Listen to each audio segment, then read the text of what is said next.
pessoas falam que é só trazer esses troços que o senhor conta sobre as árvores. Tudo começou há muito tempo. Mal sabia eu que tinha invocado uma criatura mística tão antiga quanto o próprio tempo.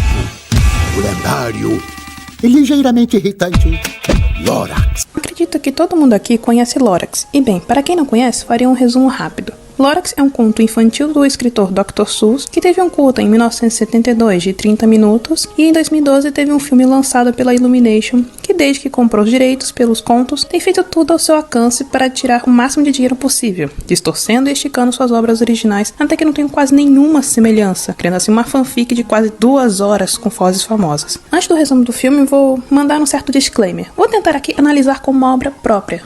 Não vou puxar tanto para uma comparação com o conto original do livro ou o curta, e sim ver se, como filme infantil, ele funciona. É capaz de passar a mensagem que importa, que é a da preservação do meio ambiente. O filme começa com uma dupla aberração que pode me dar copyright. Universal e a que a Illumination criou para a humanidade, os Minions, que estão tentando serrar uma trúfula em um filme de consciência no meio ambiente, mas o urso cai em cima deles. Já viu, né? Certo, o filme de fato começa com Lorax vindo se apresentar como se estivesse em uma peça de teatro e falando em rimas. Eu sou Lorax, e pelas árvores falo. Vou dizer uma coisa e depois me calo. A história que agora vão assistir aconteceu sim, posso garantir. Há mais nessa história do que podem pensar. Então prestem atenção, eu já vou explicar. As cortinas se abrem e é revelado que estamos em Nidville. Esse nome aí. A cidade fantástica feita de plástico que todo mundo adora, que não existem plantas ou árvores. Aí aparece o nome do coitado do criador, junto do título, junto também da lista de pessoas que pagaram bem as contas daquele mês. A música conta o quanto o povo tá feliz com esse lugar. Que tudo é impressionante, muito legal, mesmo com ar ruim, ainda dá para comprar, o que isso já satisfaz.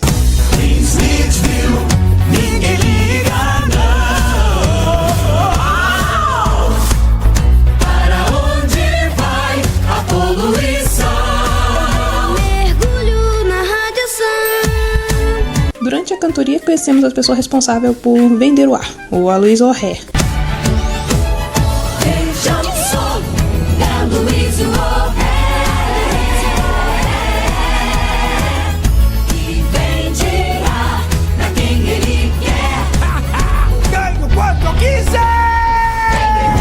Terminando com o tanto que todo mundo adora a cidade, que ela sempre vai ser assim. O número acaba e vemos Ted carregando uma caixa em seu monociclo motorizado. Ele tira de dentro dela um avião de controle remoto e de propósito faz cair na casa de uma garota que ele tá afim, a tal de Aldrich. Foi então que eu percebi algo muito importante.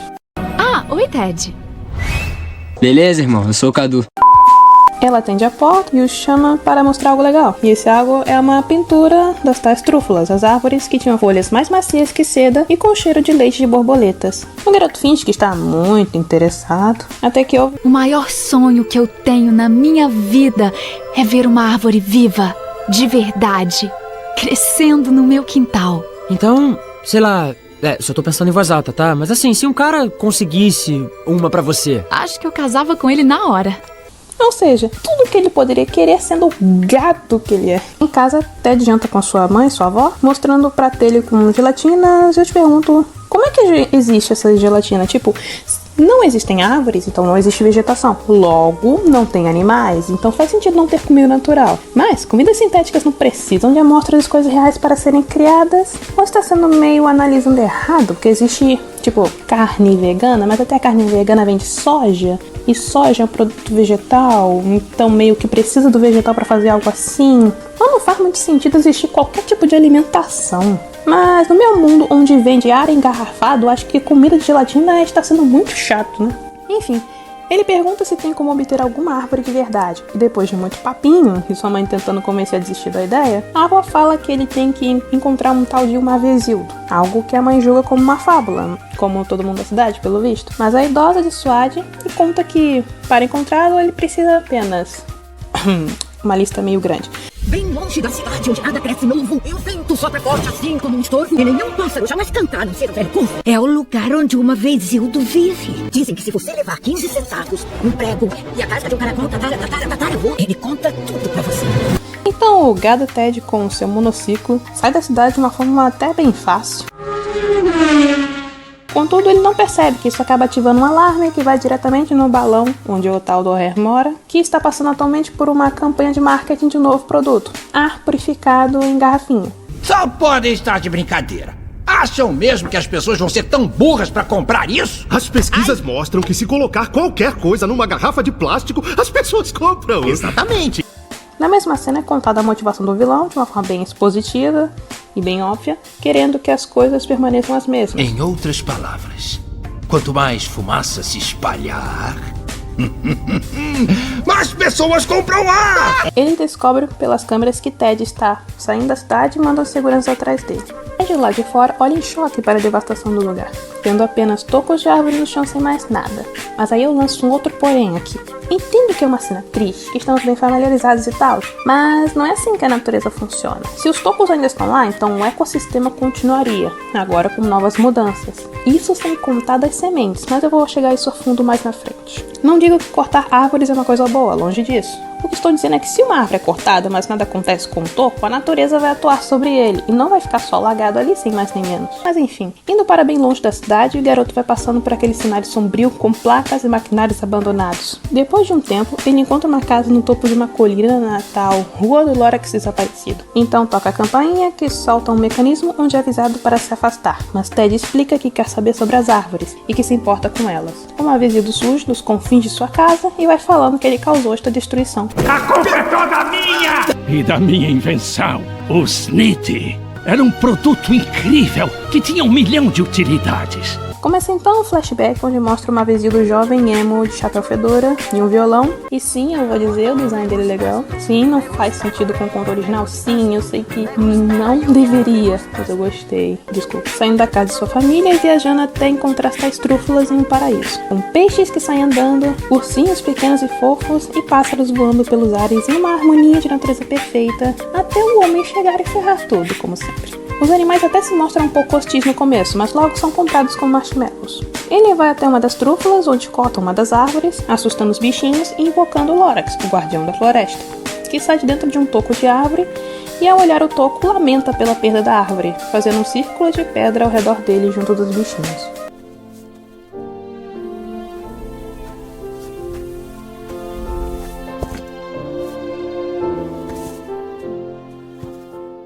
Lorax então confronta o Mavizildo falando para ele ir embora e os dois ficam brigando por um tempo, até que Lorax apela para uma maldição, mas é totalmente ignorado. A história então é interrompida para continuar no dia seguinte.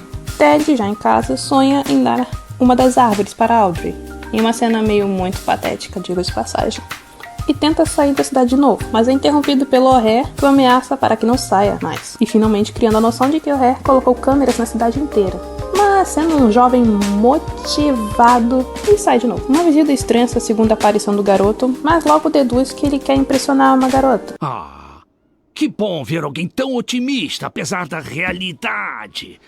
Obrigado. Tá bem, onde foi que paramos? E ele continua contando a história onde costurou seu primeiro knit. E durante uma noite, os bichos tiram ele junto de sua cama e o fazem navegar rio abaixo, na esperança de que ele fosse embora. No entanto, eles não percebem que um pequeno ursinho filhote acaba ficando na cama com uma Mavizildo e ficam tentando resgatar ele.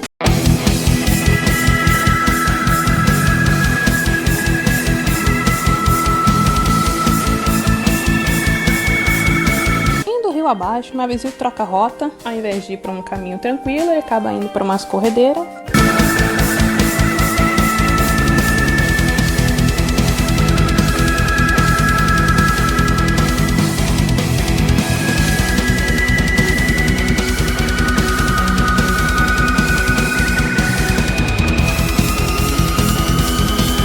Então, como uma visita inconsciente com o corpo ainda molhado, o Lorax esfrega um urso no outro e dá um choque, fazendo rever e curar-se instantaneamente. Os dois discutem e Lorax explica que acabou fazendo aquilo porque todos precisam das árvores, e se o cara continuar cortando, eles terão um problema. Tudo bem, olha, eu juro que daqui em diante eu nunca mais vou derrubar outra árvore. Eu prometo.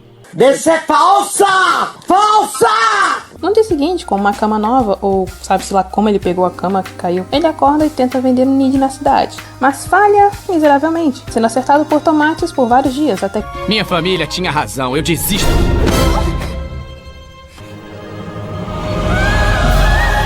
Nossa, que chapéu maneiro. Ai, meu Deus, eu Quando retorna, o Mavesildo vai desenvolvendo uma espécie de amizade com Lorax e os bichinhos. A multidão da cidade então vem pedir o Nid e ele consegue fazer sucesso. Ele então chama a família. O flashback é interrompido de novo e a avó está conversando com o Ted sobre as árvores, até que ele vê Audrey.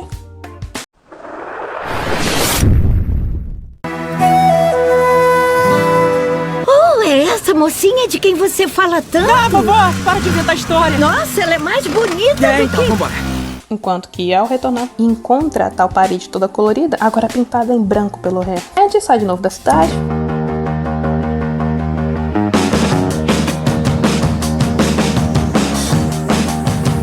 E o mais interessante é que ele vai começando a criar um tipo de amizade entre o Mavesildo e o Ted. Os flashbacks continuam e a família problemática do Mavesildo surge, mostrando que ele tem vários problemas de autoestima e autovalorização. A gente sempre botou fé em você. Mas você sempre dizia que eu era um zero à esquerda, lembra? Para, eu só estava querendo motivar você. Obrigado por esclarecer, porque isso me deixou realmente magoado por muito tempo. Mas apesar disso, ele fica feliz por eles trabalharem com ele nesse novo negócio de sucesso. Lorax então reclama da presença deles e ele quase briga com a tia Griselda. Tá me chamando de amendoim, é? Eu te dou um supapo. Peraí, você não vai bater numa mulher, não é? Isso é uma mulher?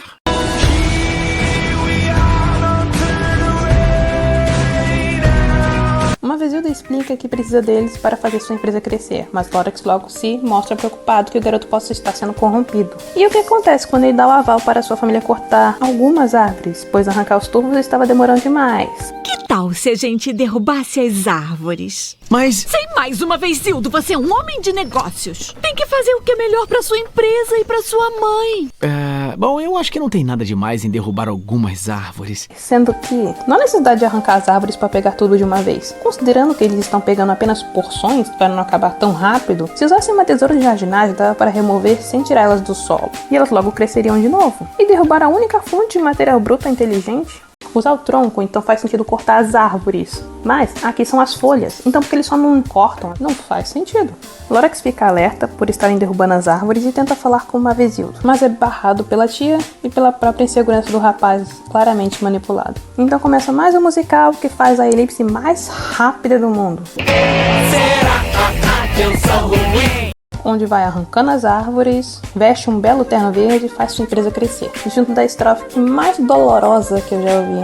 O animal que vence, ele arranha e morde, come até o osso. E o animal que perde, bom, o animal que perde já vai virando almoço.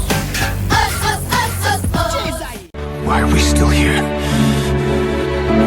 Just to suffer? Durante o clipe mostra maquinários com serras para cortar as árvores. Ele vai ganhando cada vez mais dinheiro e acaba com o mundo. Fumaça, fumê! Fumaça, fumê! Gosma, gosma! Gosma, gosma! Quem reclamasse isso nunca vai mudar! O clipe então acaba quando as últimas árvores estão sendo derrubadas, animais todos entristecidos e acabados. Lorax então tenta uma última vez fazer o Mavesildo virar razão, mas falha. Minha consciência tá limpa. Eu não fiz nada ilegal. Eu tenho meus direitos e pretendo crescer e transformar mais trúfulas em snitches. E ninguém vai me deter. A última trúfula é cortada e mostra uma pequena cena onde tem um jovem O'Hare descobrindo qual poderia ser a nova invenção que salvaria o mundo. Outro disclaimer. Não disclaimer, né? Quantos anos o Mavesildo tem, afinal de contas? Porque o O'Hare não parece de fato que envelheceu muito, que também tratam como se Nidville tivesse esse nome por motivo nenhum. Ninguém sabe o que é um Nid e ninguém sabe o que é uma árvore, sendo que é um nome da cidade. Então se passou quanto tempo entre o flashback e a realidade? Porque só a avó do Ted sabe sobre isso tudo, contando como se fosse uma fábula ainda. Os idosos todos morreram, é isso mesmo? Ninguém envelheceu? Todo mundo perdeu a memória instantaneamente? Passou quanto tempo, gente? Décadas? Séculos? Não faz sentido? A família do Mavesildo abandona agora que não tem mais dinheiro, assim como os animais, e o deixa sozinho arrependido.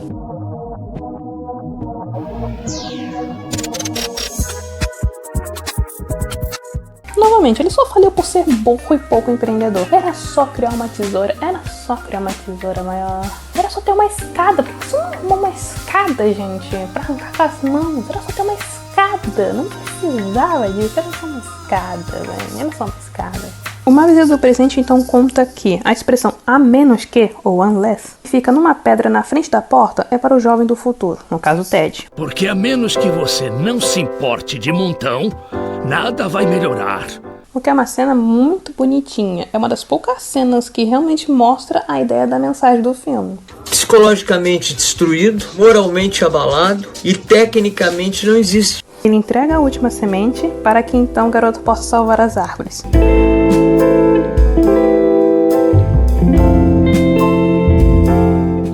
Mas aí te pergunto, por que só tem uma única semente? Sendo que em tese só derrubaram as árvores e não fizeram nada. Por que eles só não plantaram novamente? Porque essas árvores dão frutos e dão sementes que são os que os ursinhos comem lá no começo do filme. Ou seja, tem sementes.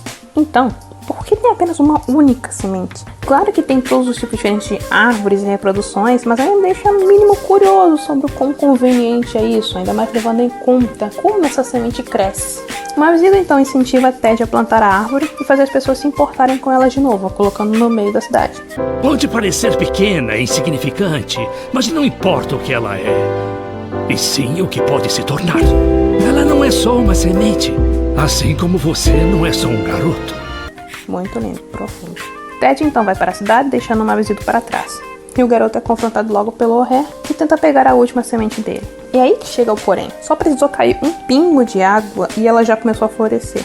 Então meio que é instantâneo. Novamente, como essas árvores não só cresceram horas depois que as outras foram derrubadas, não parece tão difícil conservar para continuar a indústria. Como eu disse, ele só parou de ganhar dinheiro com os Needs nesse universo porque ele foi muito burro. E o roteiro está sendo muito conveniente. Parece um castelo de areia que desanda. O rei então pede a semente junto dos seus guarda-costas, mas eles acabam não encontrando nada. A mãe então põe as garras pra fora e expulsa o rei de casa. Volte lá pra baixo. Escuta aqui, seu baixote, eu não tô nem aí pra você, seu projeto de homem. Saia da minha casa, agora! Audrey chega na casa da família principal e o garoto mostra a última semente para ela. Os dois então, com a ajuda da família toda, escapam em uma grande perseguição maluca de carro.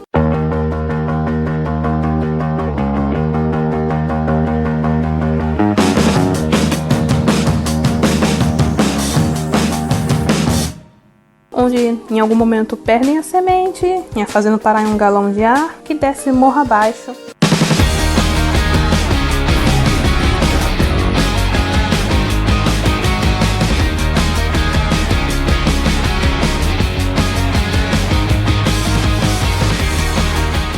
Quebram piso, chamando a atenção dos cidadãos que ficam indignados, pois não precisam de árvores. O O'Hare tenta mandar um discurso de porque as árvores são ruins. Todos sabem por que você é contra as árvores. Porque produzem ar fresco.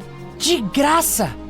Nós cidadãos ficam lá do O'Hare até que o garoto, subindo numa escavadeira, ele derruba uma parte do muro da cidade, revelando a devastação que é o lado de fora, deixando todos em choque. Vem então um discursinho. Eu sou Ted Wiggins e eu falo pelas árvores. A verdade é que as coisas não são perfeitas aqui em Sniteville. E elas só vão piorar, a menos que a gente faça alguma coisa, mudando as nossas atitudes. E podemos começar plantando isso.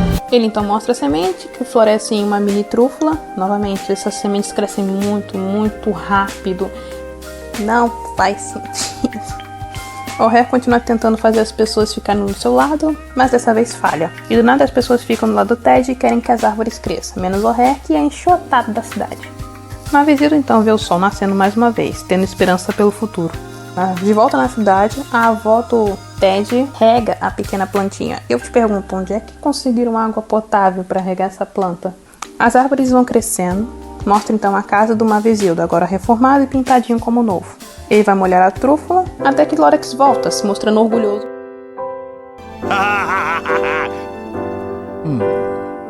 Agiu bem, Magricela. Gostei de ver. Os dois então se abraçam e assim acaba o filme. Como uma obra sem pensar em sua base, ela em si ok, não é uma grande obra que realmente mostra alguma novidade, mas também não se torna um desastre, e com certeza é se comparado com a versão original base, sendo que a ideia do roteiro era pra ser outra. Na outra versão do filme, a motivação do Ted não seria a Audrey, e sim por pura ambição. Ele quer saber das árvores por querer algo que não está ao seu alcance. Isso é provado na versão beta da música de Needville, onde ele próprio cantaria uma estrofe que, aquele querer, era diferente de todos os outros.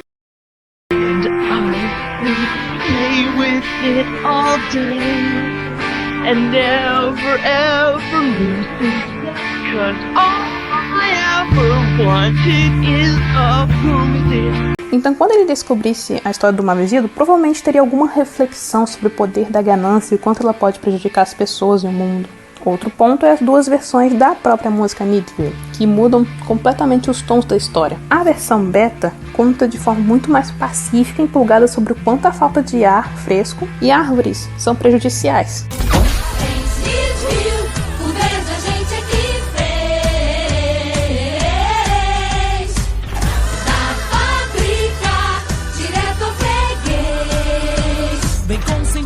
Para vocês. Enquanto que na versão demo, conta detalhes que só são falados depois, como a ideia da cidade estar de fato acabada pela falta das árvores, mas que nada disso importa porque eles podem comprar tudo o que quiserem.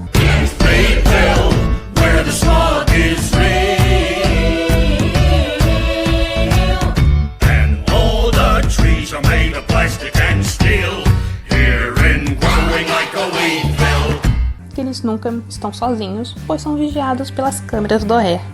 E o mais impressionante, eles conhecem o Mavesildo.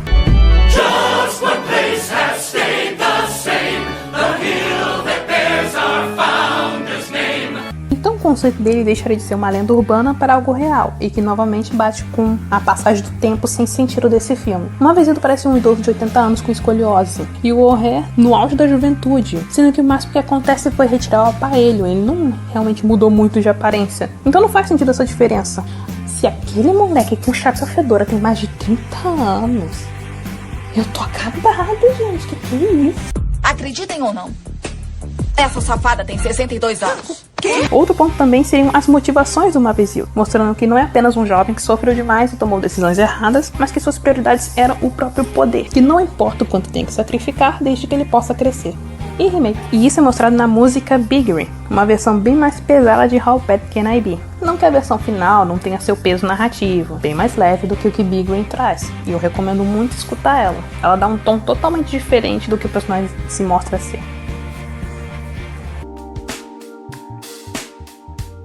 Tá, mas depois de falar tudo isso, eu gostei do filme? Honestamente, não muito. O roteiro é linear, apesar da temporalidade estranha, com suas elipses sem muito critério. Design sem nada, que já não tenhamos visto em qualquer outro filme da Illumination, como os peixes e os ursos serem claramente uma versão animalesca dos Minions, ainda mais quando eles começam a cantar, o que me dá um extremo ódio. Mas o pior são os personagens muito unidimensionais e esquecíveis. Ted é o protagonista que só move a trama por causa de uma garota, e depois cria uma consciência da natureza, sendo que é uma das motivações mais bestas que já vi. E a Audrey é um interesse amoroso que não move uma palha pra fazer alguma coisa. Nem mesmo na corrida final ela faz algo. Só tem relevância pra mostrar as árvores e começar um discurso contra o vilão, que poderia ser muito bem o Ted falando sozinho.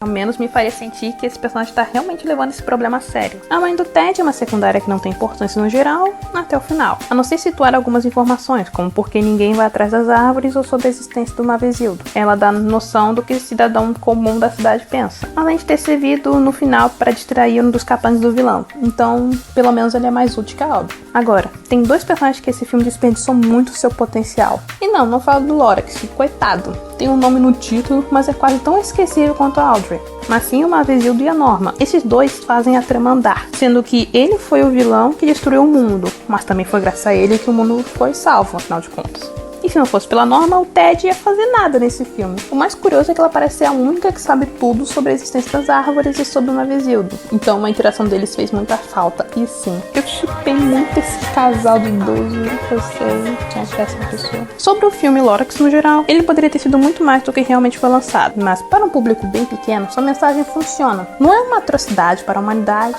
Ai, eu achei tão bobo. Achei tão sem graça, achei tão batido, na verdade. Mas é uma pena ele ter sido, ironicamente, tão pouco ambicioso em sua mensagem. Mas não se pode esperar muito de uma empresa que está pouco se importando com a mensagem que quer passar. E se tratando de um projeto que é justamente sobre esse tipo de lance capitalista, não poderia ser muito diferente. Eu sou a Kira e tenha um bom dia.